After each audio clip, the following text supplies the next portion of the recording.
Bienvenidos a este canal de filosofía, teología y la visión franciscana del hombre y de la vida. Hablaremos sobre misericordia, Dios mío, por tu bondad. Una reflexión sobre el Salmo 50. Para ello vamos a iniciar con la lectura del Salmo. Después realizaré una breve reflexión sobre dicho Salmo. Misericordia, Dios mío, por tu bondad.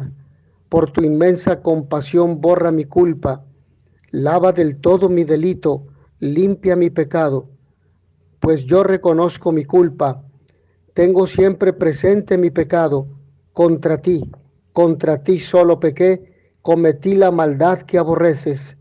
En la sentencia tendrás razón, en el juicio brillará tu rectitud.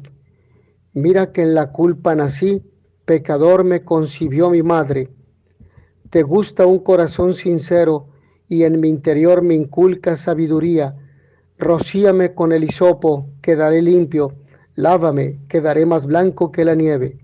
Hazme oír el gozo y la alegría, que se alegren los huesos quebrantados. Aparta de mi pecado tu vista, borra en mí toda culpa. Oh Dios, crea en mí un corazón puro, renuévame por dentro con espíritu firme. No me arrojes lejos de tu rostro, no me quites tu santo espíritu. Devuélveme la alegría de tu salvación. Afiánzame con espíritu generoso. Enseñaré a los malvados tus caminos. Los pecadores volverán a ti. Líbrame de la sangre, oh Dios, Dios Salvador mío, y cantará mi lengua tu justicia. Señor, me abrirás los labios y mi boca proclamará tu alabanza. Los sacrificios no te satisfacen. Si te ofreciera un holocausto, no lo querrías. Mi sacrificio es un espíritu quebrantado, un corazón quebrantado y humillado. Tú no lo desprecias. Señor, por tu bondad favorece a Sión, reconstruye las murallas de Jerusalén. Entonces aceptará los sacrificios rituales, ofrendas y holocaustos. Sobre tu altar se inmolarán novillos. Este es el Salmo 50, que se considera como autor al rey David, como una oración de súplica a Dios para pedirle que perdonara su pecado a causa de haber enviado matar, no directamente, pero sí enviándolo al frente del ejército israelí para que le dieran muerte y de esa manera quedarse con su esposa Bersabé. Miserere, escuchamos esta palabra en el Salmo, palabra con la que comienza el texto latino. La introducción al Salmo, versículos 1 y 2, dice Salmo de David, cuando el profeta Natán lo visitó después de haber pecado aquel con Betsabé. Este salmo penitencial tiene un estrecho parentesco con la literatura profética, sobre todo con Isaías y Ezequiel. Dios, totalmente puro e íntegro, al perdonar manifiesta su poder sobre el mal y su victoria sobre el pecado. Él nos recuerda que todo hombre nace impuro y por ello inclinado al mal. Aquí se alega esta impureza fundamental como circunstancia atenuante que Dios debe tener en cuenta, la fragilidad del hombre. Muchas veces el ser humano no peca por maldad, sino por fragilidad. La doctrina del pecado original quedará explícita en la carta de San Pablo a los Romanos, en el capítulo 5, versículos 2 al 21, en correlación con la revelación de la redención por Jesucristo. Aquí en este canal podrán encontrar un video sobre el pecado original. ¿Qué es el pecado original? Ahora bien, en el versículo 16 se ha querido ver a veces una alusión al asesinato de Urías por orden de David. En la segunda de Samuel, el segundo libro de Samuel, en el capítulo 12, versículo 9, también se ha leído allí la expresión de la muerte prematura del malvado como castigo por los pecados, según la doctrina tradicional. En el versículo 20, al regreso del destierro, se espera como señal del perdón divino la reconstrucción de las murallas de Jerusalén. Y el versículo 20 es una precisión litúrgica añadida más tarde. En la Jerusalén restaurada se dará todo su valor a los sacrificios legítimos, es decir, oficialmente prescritos. Podríamos también decir que este salmo es confesión de los pecados y súplica de perdón. Es un verdadero acto de penitencia que, según una tradición, brotó del corazón y de los labios de David cuando Natán le reprendió por su pecado. Los versículos 20 y 21 son una adición hecha después de la cautividad para adaptar el salmo al estado del pueblo y a sus necesidades de nacer. Está envuelto en una atmósfera. Pero decíamos entonces que existen unas necesidades del pueblo de su tiempo. Por ello, en el Miserere, el salmista, consciente de su culpabilidad, apela a la benignidad de Dios, porque ya al nacer está envuelto en una atmósfera de pecado, porque pecador me concibió mi madre, dice el versículo 7. No hay alusión al pecado original, sino a la pecaminosidad inherente al hecho de ser fruto de un acto carnal que en la mentalidad hebrea implicaba una impureza ritual. Por ello, hemos escuchado el Miserere, una de las oraciones más célebres del Salterio, el más intenso y repetido salmo penitencial, el canto del pecado y del perdón, la más profunda meditación sobre la culpa y la gracia. La liturgia de las horas nos lo hace repetir en las laudes de cada viernes. Desde hace muchos siglos, sube al cielo desde innumerables corazones de fieles judíos y cristianos como un suspiro de arrepentimiento y de esperanza dirigido a Dios misericordioso. La tradición judía puso este salmo en labios de David, impulsado a la penitencia por las severas palabras del profeta Natán, que le reprochaba el adulterio cometido con Betsabé y el asesinato de su marido, Urías.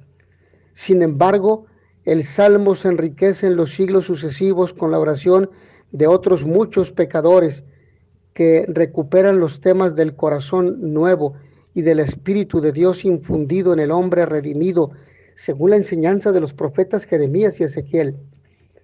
Son dos los horizontes que traza el Salmo 50. Está ante todo la región tenebrosa del pecado, en donde está situado el hombre desde el principio de su existencia. Mira, en la culpa nací, pecador me concibió mi madre. Aunque esta declaración no se puede tomar como una formulación explícita de la doctrina del pecado original, tal como ha sido delineada por la teología cristiana, no cabe duda que corresponde bien a ella, pues expresa la dimensión profunda de la debilidad moral innata del hombre. El Salmo, en esta primera parte, aparece como un análisis del pecado realizado ante Dios. Son tres los términos hebreos utilizados para definir esta triste realidad, que proviene de la libertad humana mal empleada, mal comprendida. El primer vocablo, jatá, significa literalmente no dar en el blanco. El pecado es una aberración que nos lleva lejos de Dios, meta fundamental de nuestras relaciones y por consiguiente también del prójimo. El segundo término hebreo es awon, que remite a la imagen de torcer, doblar. Por tanto, el pecado es una desviación tortuosa del camino recto, es la inversión, la distorsión, la deformación del bien y del mal, en el sentido que le da Isaías. Ay de los que llaman al mal bien y al bien mal, que dan oscuridad por luz y luz por oscuridad. Isaías capítulo 5, versículo 20. Precisamente por este motivo, en la Biblia la conversión se indica como un regreso, en hebreo chub, al camino recto, llevando a cabo un camino de rumbo y sobre todo un cambio que nos debe apartar del camino del mal a Dios, al bien, un cambio de rumbo. La tercera palabra con que el salmista habla del pecado es peshá. Expresa la rebelión del súbdito con respecto al soberano y por tanto un claro reto dirigido a Dios y a su proyecto para la historia humana. Sin embargo, si el hombre confiesa su pecado, la justicia salvífica de Dios está dispuesta a purificarlo radicalmente. Así se pasa a la segunda región espiritual del Salmo, es decir, a la región luminosa de la gracia, que la tenemos de los versículos 12 al 19.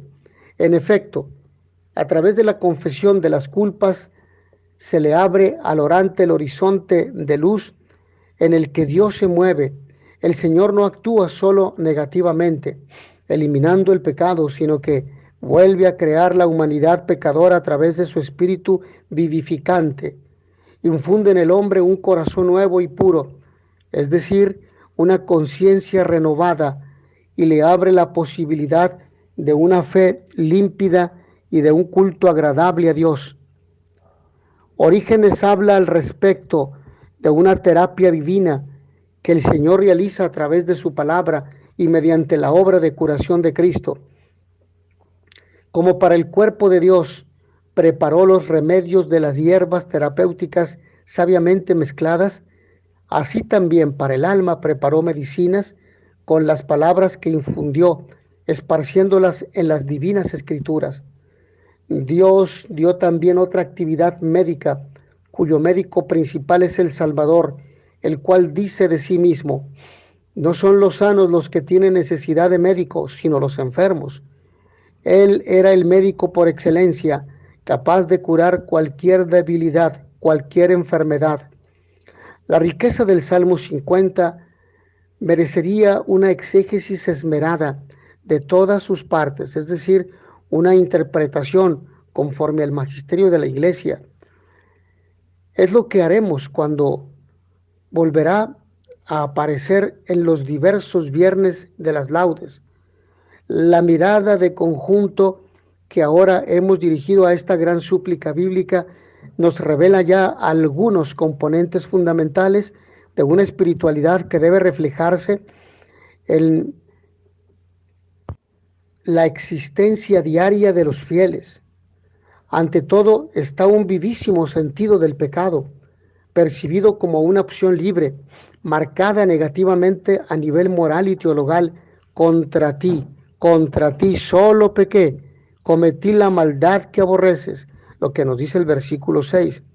Luego se aprecia en el Salmo un sentido igualmente vivo de la posibilidad de conversión.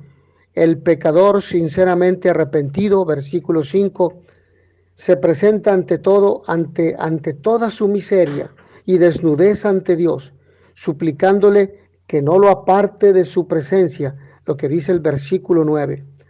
Por último, a esta breve reflexión, en el miserere encontramos una arraigada convicción del perdón divino que borra, lava y limpia al pecador, versículos 3 al 4, y llega incluso a transformarlo en una nueva criatura que tiene espíritu, lengua, labios y corazón transfigurados. Aunque nuestros pecados, afirmaba Santa Faustina Kowalska, fueran negros como la noche, la misericordia divina es más fuerte que nuestra miseria. Hace falta una sola cosa: que el pecador entorne al menos un poco la puerta de su corazón. El resto lo hará Dios. Todo comienza en tu misericordia y en tu misericordia acaba. Mis hermanos, hasta aquí en esta breve reflexión y en esta primera parte de Reflexionando con el Salmo 50. in notitia veritatis proficere pax et bonum.